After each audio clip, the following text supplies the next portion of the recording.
He looks away. My friend grew up under the iron hand of priests. He knows that even the loftiest ideas, even the most beautiful spaces, are in the hands of fallible humans. What's so special about this place? The fact there's no need of texts or theories of anything really. It's just silence and emptiness and light. No screens at all. No screens, he says, registering that I mean something more than television sets. When Steve joined a seminary, his consciousness came so unhinged that he was found walking in his sleep night after night and had to be sent home. You're not getting religious. I look at him. If you're freed of all distinctions, there's no need of words like God.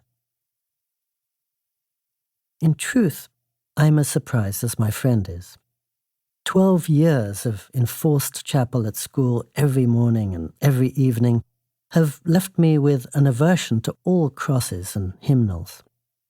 In any case, I've never wanted to be part of any group of believers. The globe is too wide, too various to assume one knows it all. So, why am I exultant to find myself in the silence of this Catholic monastery? Maybe because there's no I to get in the way of the exultancy, only the brightness of the blue above and below. That red-tailed hawk circling, the bees busy in the lavender. It's as if a lens cap has come off, and once the self is gone, the world can come flooding in all its wild immediacy. The silence of this place is as real and solid as sound, more real, in fact. The words in front of me feel as close as if I've written them. Alone in a shack near the South Pole for 5 months, the author stepped into a sense of communion with everything around him. Everywhere he looked was a vastness that made his plans and achievements seem very small indeed. Admiral Byrd was receiving messages by radio from his friend President Roosevelt as he sat in the polar cold and dark. He was the only person ever to have been fated with 3 ticker-tape parades through New York City. But in his little cell, he came to see that success might be another word for peace, and peace at heart for freedom from ceaseless striving. Though close at times to death, he felt more alive, he confesses, in his solitude than at any other time in my life.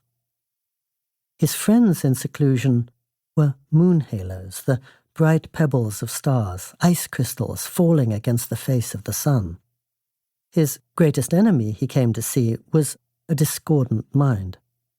He watched a brilliant aurora. He paged through a tale of monastic romance. He sat for long hours in enveloping silence and began to appreciate what T.S. Eliot would call the life we have lost in living. No human, he saw, can hope to be completely free who lives within reach of familiar habits and urgencies. It was visiting my parents' friend Killian earlier in the week close to home that brought the Admiral back to me. I'd glimpsed the copy of Byrd's memoir alone beside his chair.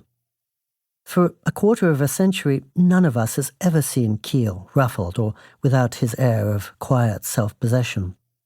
Usually his small figure is to be found seated at a terminal chuckling over fractals.